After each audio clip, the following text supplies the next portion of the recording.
This tutorial is about determining main idea and point of view. I'm going to move my picture over here. All right, here we go.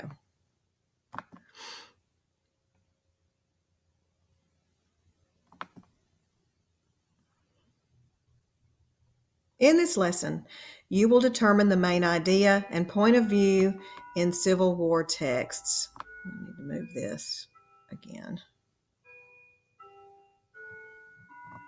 There we go.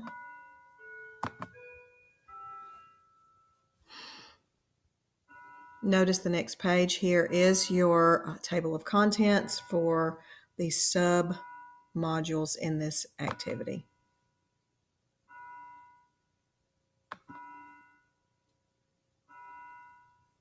The lessons in this unit are going to focus on arguments and events that surrounded the American Civil War. You don't need to know the history of the war to look through these lessons and to understand what you're reading, but it is a good idea to stop and assess your current knowledge. How much do you know about the American Civil War? Consider what you know. Then open the notebook tool and free write on the following questions for about 5 or 10 minutes, okay? Why do you think nations go to war? Who were the opposing sides in the American Civil War, and what were their causes? Okay, give that some thought and respond on the notebook tool, please.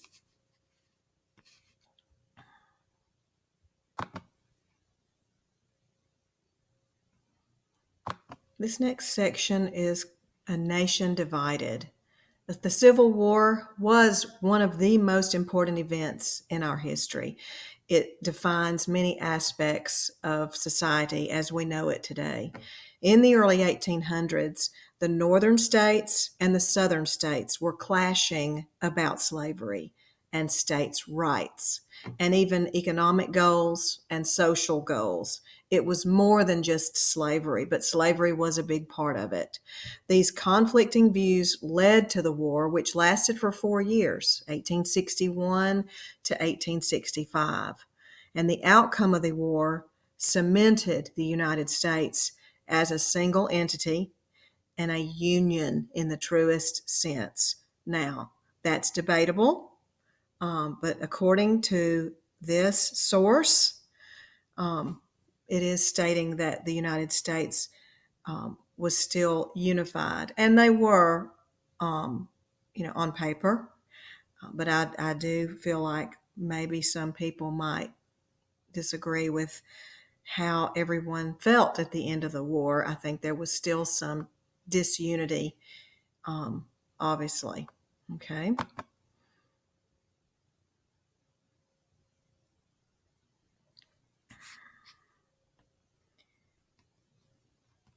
There's a video for you to watch about slavery.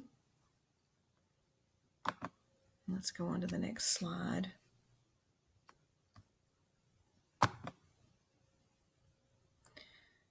Let me go back. On this,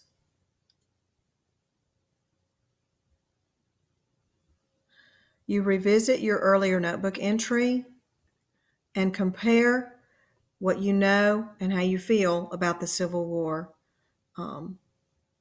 after you've watched that video. Does it confirm what you had written? Does it change your perspective? Or maybe does it deepen your understanding about what you were already thinking about what the Civil War meant? Or does it bring up new questions for you? Some things that you would like to know more about? You need to type your response in this box.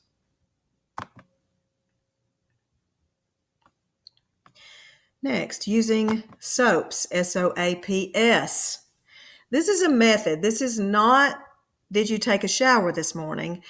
SOAPS is a method for understanding text, and the acronym stands for S for speaker, O for occasion, A for audience, P for purpose, and S for subject. And you consider each one of those elements when you're analyzing an informational text. The following guidelines help you evaluate the purpose and the main idea and the point of view of informational text using this SOAPS method. This is a method that you're going to continue using through high school in your AP classes. SOAPS is a very commonly used method in class when you are getting ready to write an analytical essay.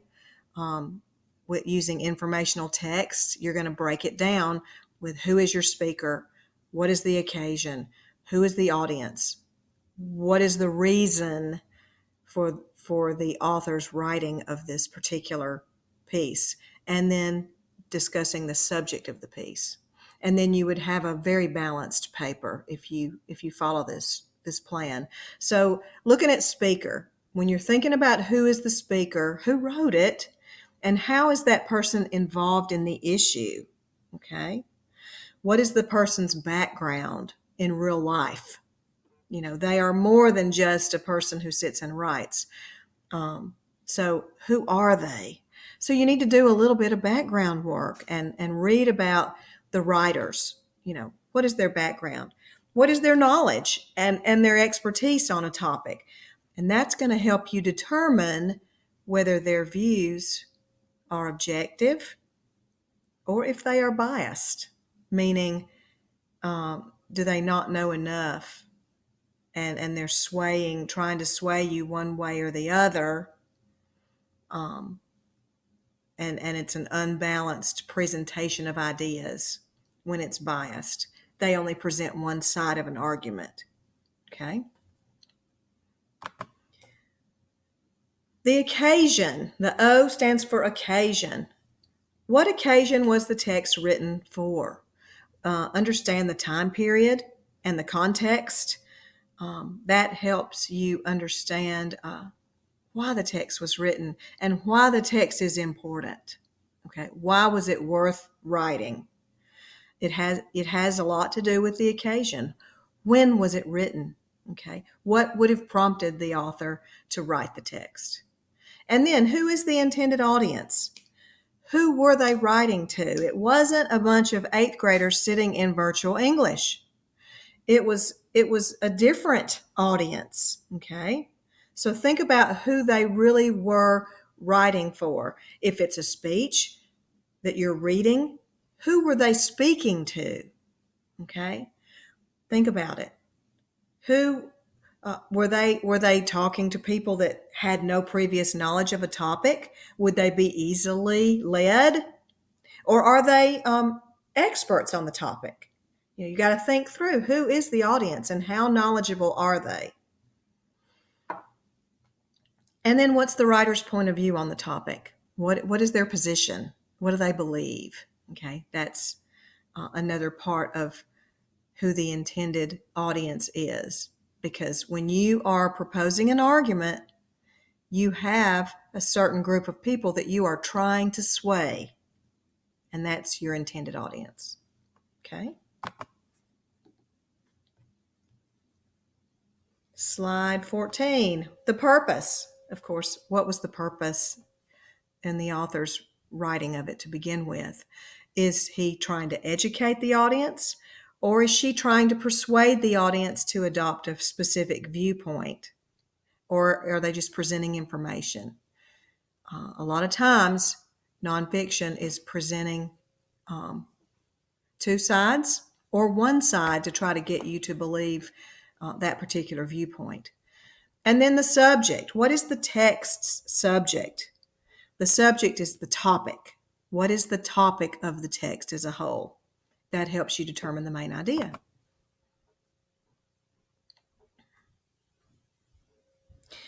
Okay, so you're going to drag the tiles to the correct boxes. I'm not going to go over that part. This next part is main idea in informational texts, okay? Informational text. If you look at the pictures, there's a how-to manual. There are textbooks. There are, social media, digital news that's delivered either in print or you can access it on your phone. You can access it on an iPad, your Chromebook. These are all examples of nonfiction or informational text. And every informational text will have a well-defined main idea. Okay? Did you hear me? Every nonfiction, every informational text will have a well-defined main idea. It informs the readers of what the central focus is of the text. The writer selects a structure that they want to use and presents the evidence within that structure. So you're going to read the passage from Abraham Lincoln's second inaugural address, and then in the next activity, you're going to use the SOAPS method to identify the main idea. Okay, so you have read Lincoln's second inaugural address, and I want you to type into the box, who is the speaker? Who is speaking? Okay, going on to the next slide. Now, if you'll notice, this is probably a picture of his address, the crowds that he was talking to, okay? I'm kind of disappointed that they didn't do the citation at the bottom of the picture of where it came from and what it is, but so I'm left to assume that that's what it is. But you probably noticed that Lincoln's main idea was that slavery was the cause of the Civil War. You probably also realize that this idea wasn't clear until the middle of the speech. Okay? In your own essays, you may place the main idea near the beginning, but informational texts that are written for a purpose or in a different time period don't always follow the rules that we follow in our writing class. So sometimes you have to read the entire text to find the main idea. In the next section, you'll identify and evaluate the point of view and the purpose.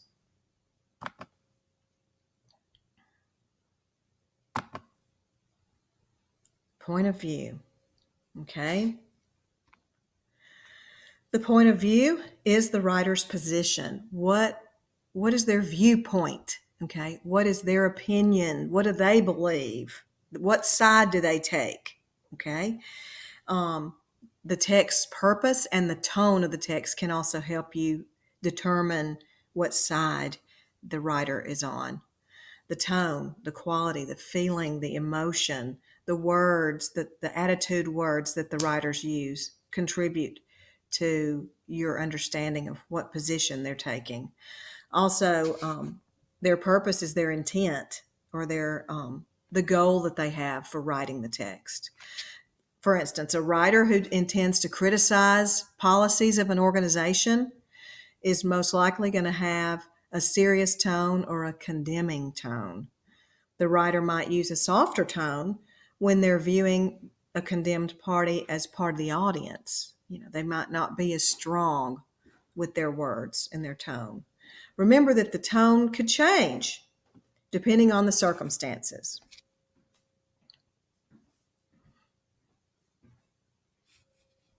Now, I want you to reread the excerpt for the inaugural address of Lincoln, and I want you to type in what the point of view is, what is his position, okay, and what is the tone of the speech, and use evidence from the speech to support your answer. And whenever you are citing evidence from the speech, you're going to copy and paste exact words from the speech and paste them into your box and put quotation marks around them, okay?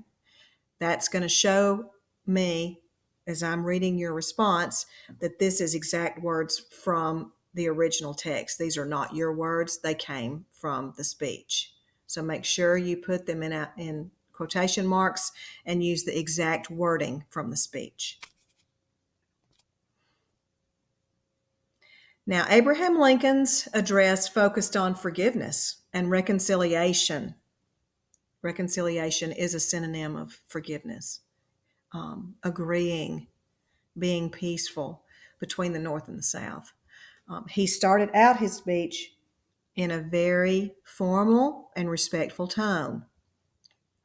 He spoke about his belief that slavery was the cause of the war. The conflict had claimed more than 600,000 lives.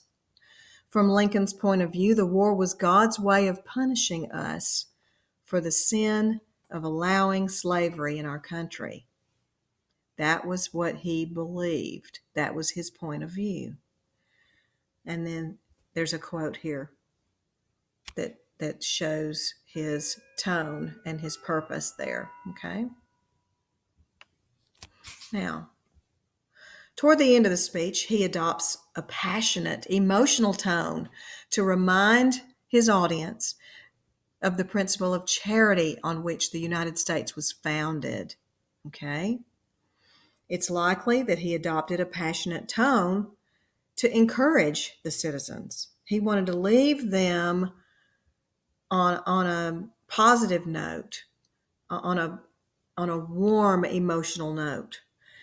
He wanted to encourage them. He wants them to move on from the war. He wants them to help rebuild the nation because that's what it takes. A nation cannot be built by a president alone. It takes everyone working together.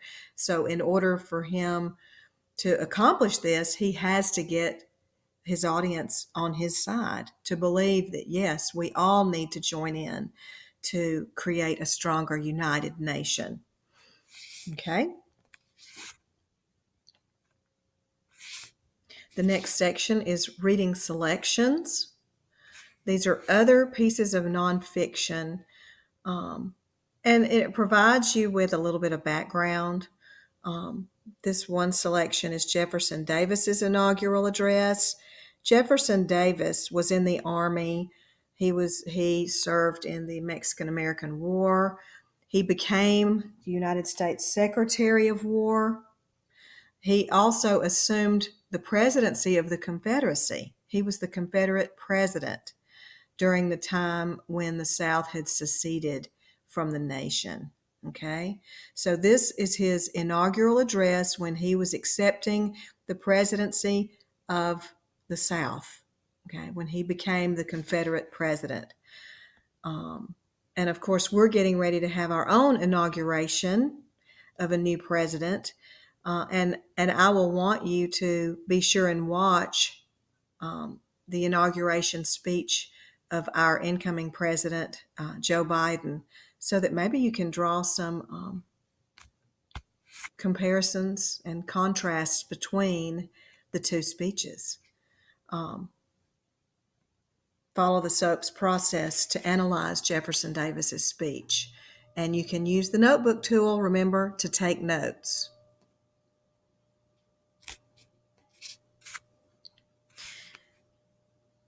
Okay, here's another piece that's different from the other inaugural address that we read about Lincoln. This one is from his very first inauguration. Remember, Lincoln was our president for 2 terms, and so this excerpt is actually from his very first address when he was first elected. Might take a minute to read about the background and use the SOAPS method again to analyze this speech. And I want you to also compare it to Jefferson Davis's inaugural speech.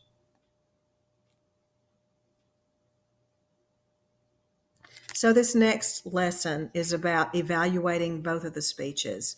You're going to read the instructions for the self-checked activity, type in your response to each question, and check your answers. At the end, you're going to evaluate your own work. Now, the activity is this. Identify and analyze the main points of Jefferson Davis's inaugural address and Abraham Lincoln's first inaugural address. Okay, are you reading that carefully? You're looking at the 2 pieces of informational text that we did in the second part of this module. Don't go back to the very first one. Use the 2 that we just talked about. Review your SOAPS method for analyzing the text, okay? And this is going to have a place for you to plug it all in, okay? Jefferson Davis's information and then Abraham Lincoln's information. You're going to type in your answers there on the table. Notice in this slide that it talks about what Davis's main idea was: to inform the people that the decision to secede from the Union was necessary. He wants them to believe that. Okay. He argues that the Union had become a threat to the general welfare and the common defense of the Southern states. So, to ensure freedom of the Southern citizens, the Confederate states must secede from the Union. That's his opinion. Okay. And then these words below were cited from the speech that show his idea, his argument as to why the South needed to secede from the Union. He also expressed a desire to maintain peace, but if mutual peace fails, he was willing to go to war. And these words below come from the speech that show his feelings about that. He wants it to be peaceful, but he's willing to go to war if, in fact, it's necessary. Lincoln's speech was an interesting contrast to Davis's speech. Lincoln's the purpose was to prevent the dissolution of the Union. He did not want the Confederacy to secede. So his purpose is to keep both sides together. He made it clear that the Constitution makes no provision for secession. But so that he's saying if the Southerners secede, then what they are doing is unconstitutional. It's illegal and it's revolutionary because it's never been done before, and you're taking a big risk. You're putting the country in danger when he says it's revolutionary. And then these indented areas here, this section here is our citation from the speech, okay? Lincoln objected to the secession. He also believed it was his duty to honor the Constitution as president, to hold the nation together, which I think you would agree that is what a president should do. And in this manner, this is how Lincoln and Davis's speeches were different. And this is the end of the tutorial. Make sure you get this assignment uploaded and completed at the appointed time. Thank you.